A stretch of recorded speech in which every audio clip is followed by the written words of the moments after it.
convinced that there's no such thing as an overnight success. I believe it's a fallacy, a myth to believe that overnight in 24 hours that someone can turn into a worldwide phenomenon. And once a lady was in a marketplace and she saw Picasso. And she went up to Picasso and she said, "Picasso, can you draw me a portrait?" He said, "Sure, I'll draw you a portrait." He reached for a pen and paper and he, in 30 seconds, sketched an identical portrait of this lady, and handing it back to her, he said, "That will cost you $30,000. And she replied, she said, "Picasso, how can you charge me $30,000? That took you 30 seconds. He said, "It took me 30 years to be able to do that in 30 seconds. And it's amazing how that time, that unforgotten, that invisible world beyond the bottom of the iceberg, underneath the water, the part you don't see, is actually what made what you see today possible.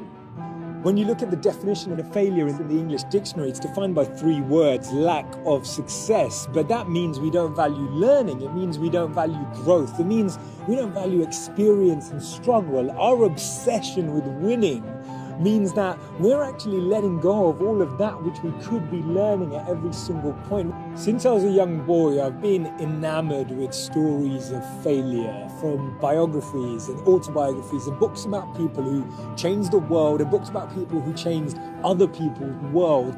There was a young cartoonist, and all the editors and newspaper journalists said that he lacked natural talent. They rejected him, and after countless rejections, it was actually a church minister who gave him an opening to start drawing little cartoons in the back of the church in this small little shed.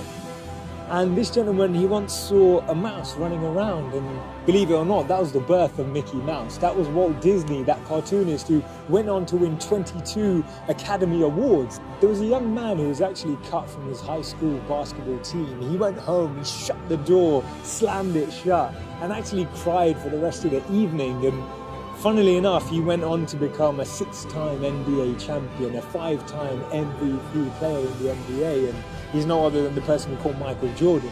Can you believe it, that the person who's revered as one of the best players of all time was missed? That coach missed him, he missed his potential, and I'd love to speak to that coach now and see what they think of that. The Chicago Bulls pick Michael Jordan of the University of North Carolina. Imagine this lady was told that she wasn't fit for television. She was told that she would never make it online or on TV. Her name's Oprah Winfrey. She became the most influential woman in the world. This has to be my favorite failure story of all time. I mean, his fiance died, he failed in business, he had a nervous breakdown, and on top of all of that, he failed and lost in 8 elections.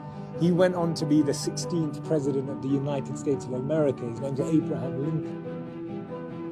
I actually believe that failure has the ability to lure success. Countless failures are almost doorkeepers to success, and every time you walk through one door, the gate gets bigger and the lock gets tighter, and it gets that much more difficult because we're being tested for our genuineness and our authenticity and our real desire to chase that goal, our real desire to actually embody the values that are needed to almost take responsibility for that success, to take responsibility for that position and the influence it brings with it.